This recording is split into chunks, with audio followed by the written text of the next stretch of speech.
Oras natin, alas 7:13 ng umaga. Alright. Masipon talaga. Yan na sana magtratambay sa Malinaw ang tubig. Magandang visibility. Yan ang primera sa saas. Ayan o. Tambay. Sana bigyan tayo dito ng biyaya ulit ngayong araw. Lumulutang mga bait fish. Sa ganang sinyal. Alam na base. Panalo to mga idol. Ready na tayo para bumaba. Yung dalawa bumaba na. Bro Arne, saka to si Bro Jason. Bababa na rin ako. Yan, nagpalit tayo ng isang rubber. Pinalitan natin yung isa dahil medyo may lamat na.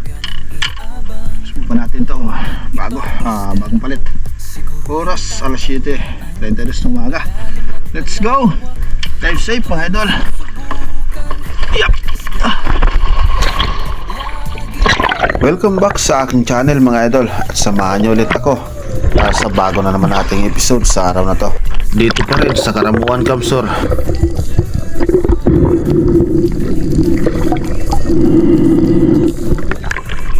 Malinaw ang tubig at walang current. Nag-load na rin ng SG para ready tayo ulit.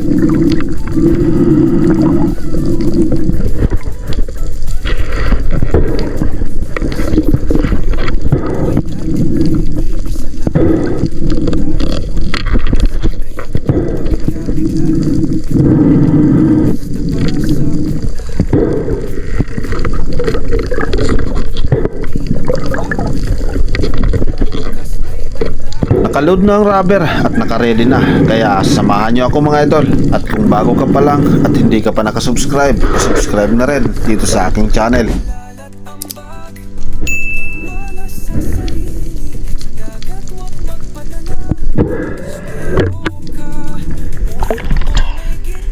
Napakaraming bait fish. Ang kapal. Sa dami ng bait fish dito sa spot na to, sigurado ako na marami ring pinadjik dito. Kaya nag-drop na rin ako. At habang bumaba nga ako sa bahura, isang king makagad ang nagpakita. At lumapat ako sa bahura habang hinihintay ang paglapit ng isda. Pero nasa taas na parte ito at malayo ang distansya. Kaya umabanti na ako para makuha ang tamang distansya sabay tira.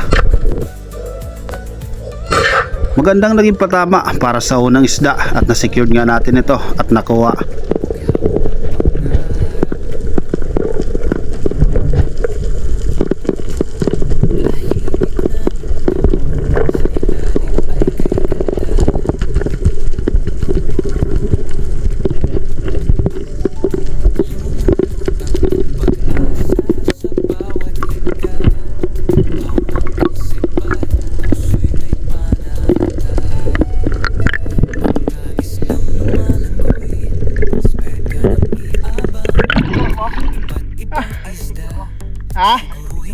Yan eh. Ba't ba pag-paul na pag-sulog na? Oo.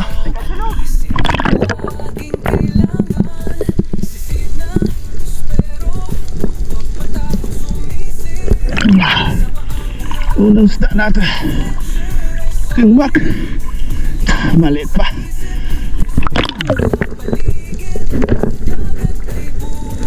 At habang tinatanggal ko naman ang isda, napansin ko si Bro Arne na bumaba na rin. Target na pala nito ang isa pang King Mac. Unang tira.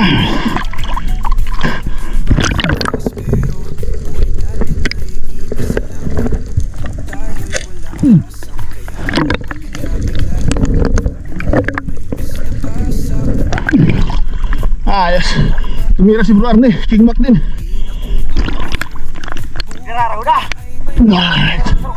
Ha? Sa dami kasi ng bait fish sa spot na to, sigurado na nandyan lang ang mga pelagic.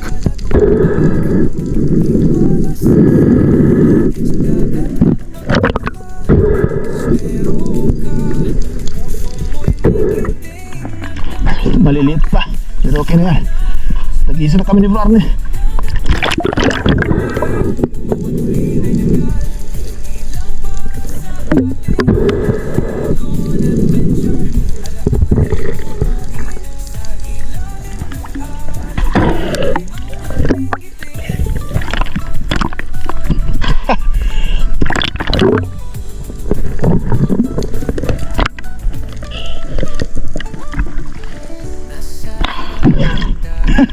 Pare yung maliit. Ayos na yan. Sa sumunod ko na drop, hindi pa man ako nakakalapat sa bahura. Nandyan na naman ang isa pang king mac. Pero habang pababa ako, papalayo naman ang isda. Kaya hinayaan ko na lang muna at pinagmasdan kung saan ito papunta. Pero habang pinagmamasdan ko ito sa kabilang parte, may isa pang king mac ulit. Pero nasa taas na parte, kaya umabante na ako rito at nilapitan ko na para makuha ang tamang distansya, sabay tira ulit. Mababa nga lang ang naging patama, kaya hinayaan ko lang muna at binigyan ng line habang papahon ako.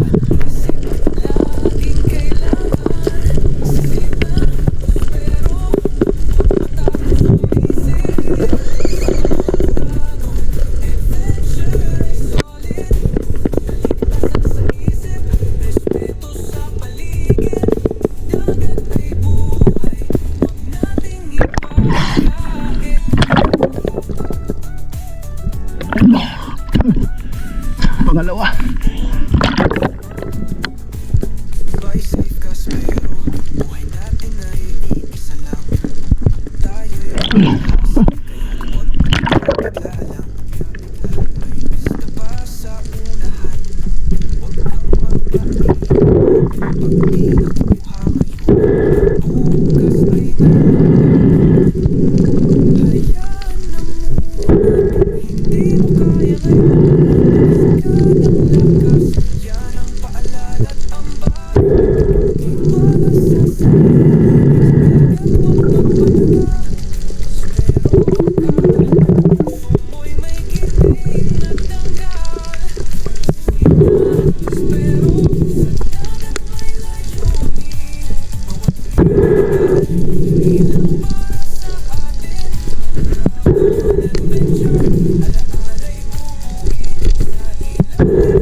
At matapos ko maituhog ang pangalawang king mac na nakuha at nakaload na ng rubber, habang nasa ibabaw ako, isang king mac na naman ang dumaan sa tapat ko. Kaya bumaba na rin ako at sinubukang i-drop shot ang isang king mac na ito.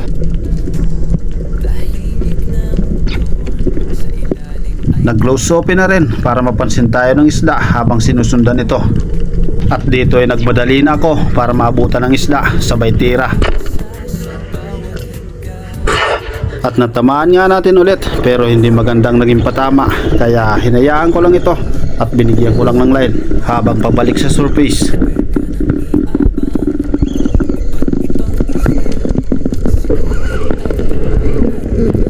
At habang papahon nga ako ay nandiyan pala si Bro Arnie at pinagmamasdan ako.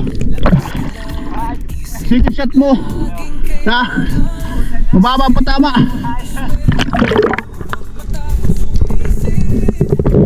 At dahan-dahan ko nang hinihila ang isda pataas habang nagre-ready naman si Bro Arnie para i-second shot ang isda.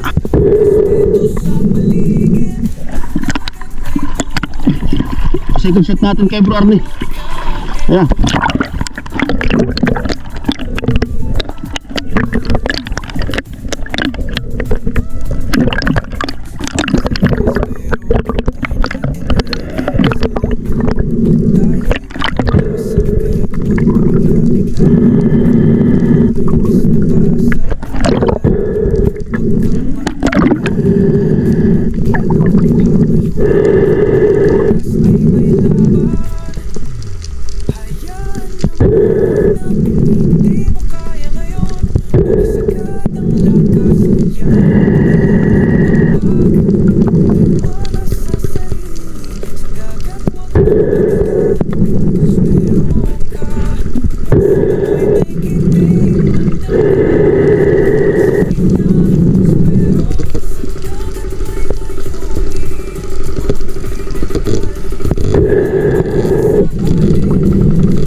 Second shot na nga ni Bro Arnie at dito ay secured ng isda, kaya tuluyan ko ng hinila pataas. Hayas. Sigurado ang isda. Malaki na rin to.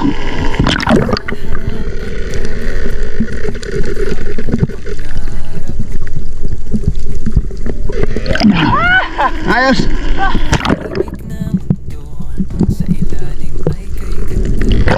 Pambihirang tama yan. Muntik na makawala.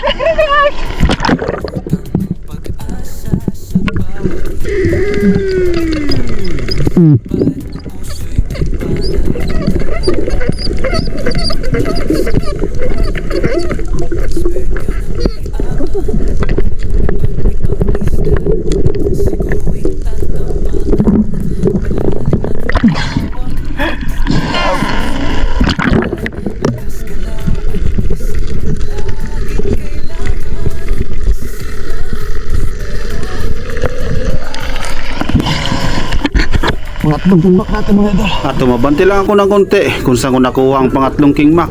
Dito ay meron na namang isa. Binilisan ko na po ba at drop shot ulit ang naging paraan natin. Kaya mabilis na lumit ang distansya at dito ay tinira ko na. Magandang naging patama pero hindi na puruan ng isda at dahil malaki na nga ito, pumalag talaga ng gusto. At habang hinihila nito ang shafting natin, napansin ko ang dulo nito na nakalabas ng flapper kung saan ko natamaan ng isda. Kaya binilisan ko na rin pataas habang kinokontrol ang isda. Bro! Isat mo na, dali! Mga kabuhi! Ang bihira na eh! Dali! Malaki pa naman.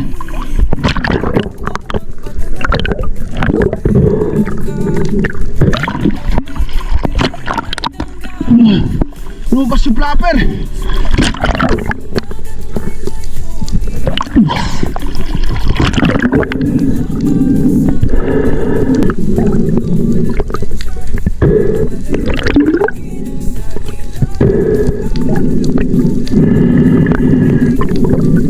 At dito ay bumaba na si Bro Arnie para isikin shot ang isda.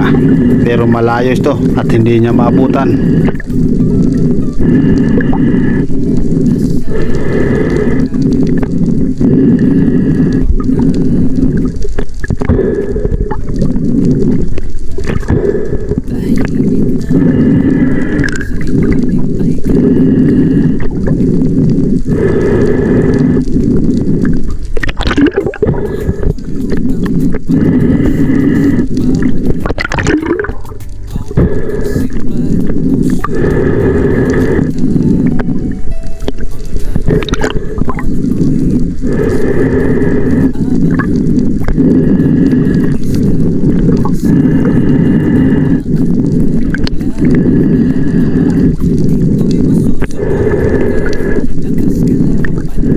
At sinubukan ulit sa pangalawang pagkakataon.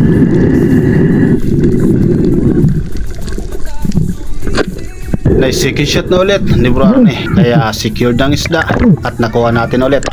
Ayos! Secured natin mga idol. Itong birang tama yan. Lumabas yung flapper natin. Napakaganda naman ng patama. Nagsara yung flapper.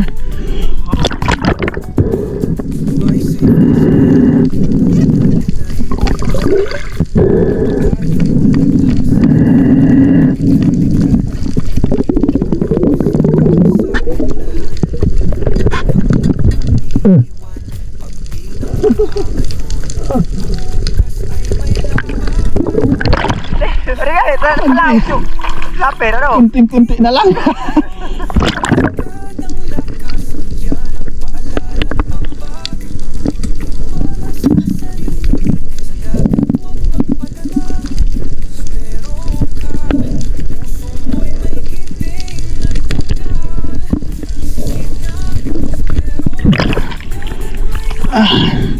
Pangapat.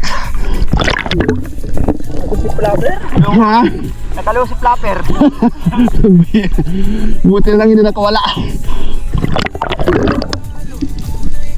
Move forward naman at sa mababaw na parte ng bahura, isang kingmak na naman ang mabilis na nagpakita. At dahil napakalapit ko ng isda, kunting abanti lang ay tinira ko na. Magandang naging patama kaya nakuha natin kagad ang isda. Pang-5 king mac na.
Pang-5. Pang-5 king mac na ito mga idol. Ayos.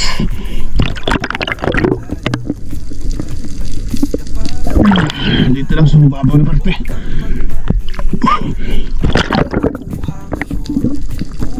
At matapos kong makuha ang pang-5 king mac, umabanti lang ng konti at dito ay meron na namang isa. Pero mabilis ang galaw ng isda at papalayo na ito. Kaya hinabol ko ng tira.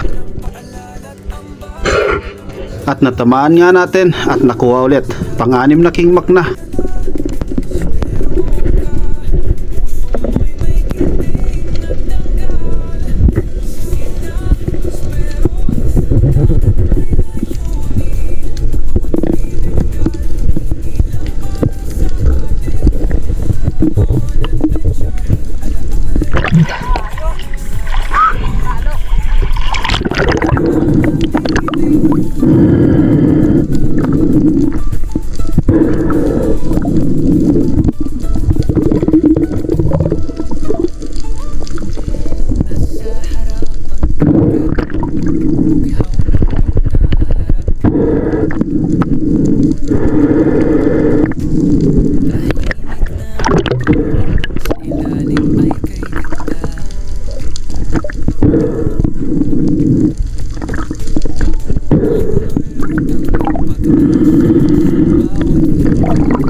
Pang-6 na king mac. Malit pa, okay na to.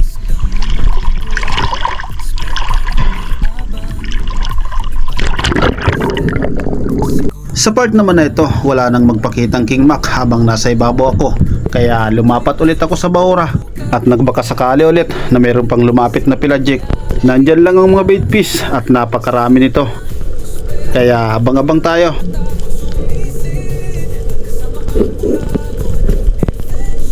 Ilang segundo lang ang lumipas, 3 magkakasunod na king mac ulit ang nakita ko. Pero mabilis na nag-ibang direksyon ng dalawa, kaya itong nasa ulian ang naging target ko. At hindi ko na hinintay yung paglapit nito, kaya dito ay umabanti na ako. At nang makuha ko na nga ang saktong distansya ay tinira ko na.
Pangkit to.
Uy, ano mga idol?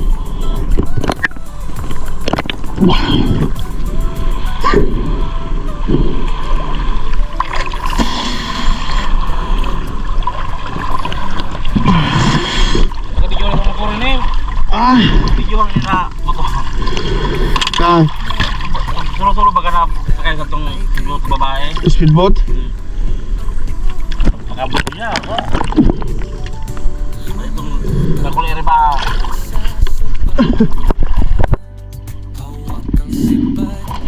Yan, nakuha namin mga idol.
Lahat ang huli namin.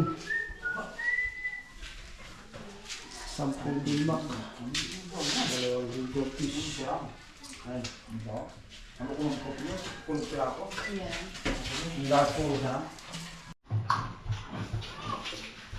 Ang tulok. Maliliit pa nga. Malapit nang matapos ang video, kaya mag-shoutout na tayo mga idol.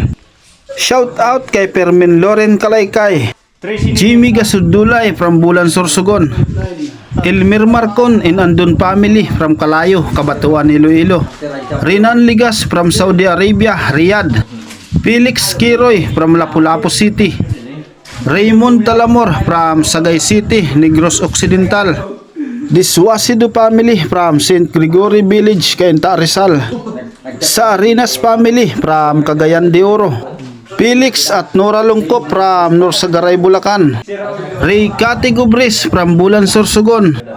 Giovanni Joseco from BGC, Taguig, Manila. Perinya family from Camarines Norte. Ronaldo Ariate from Rizal, Lipas City, Tubong, Masbate. Jose Job de Sulok at sa kanyang mama from Kentucky. Tata Untoy Puji Edward from Quezon Province. Liga family from Calbiga, Samar. Pairuds Han from Basilan. Ukudaira family from Japan. Jay Manalo from Iba, Sambales. Dennis De La Cruz and family from Naay, Cavite. Nitoy Bahia from Calamba City. Anika Pedrasa at sa kanyang asawa at anak from Cabanatuan, Nueva Ecija. Rodolfo Cantoria from Bagong Barrio, Caloocan City. Romulo Rotaquillo. Pancho Pantino from Rapurapu, Albay. Miraflor del Castro Romano from San Narciso, Quezon Province. Javier family from Barangay Kaputikan, Talavera, Nueva Ecija. Junida family. Felix Abiog and family from Batasan Hills, Quezon City. Reynaldo Kalinisan from Bacoor, Cavite. Shout out sa inyong lahat mga idol at maraming salamat po.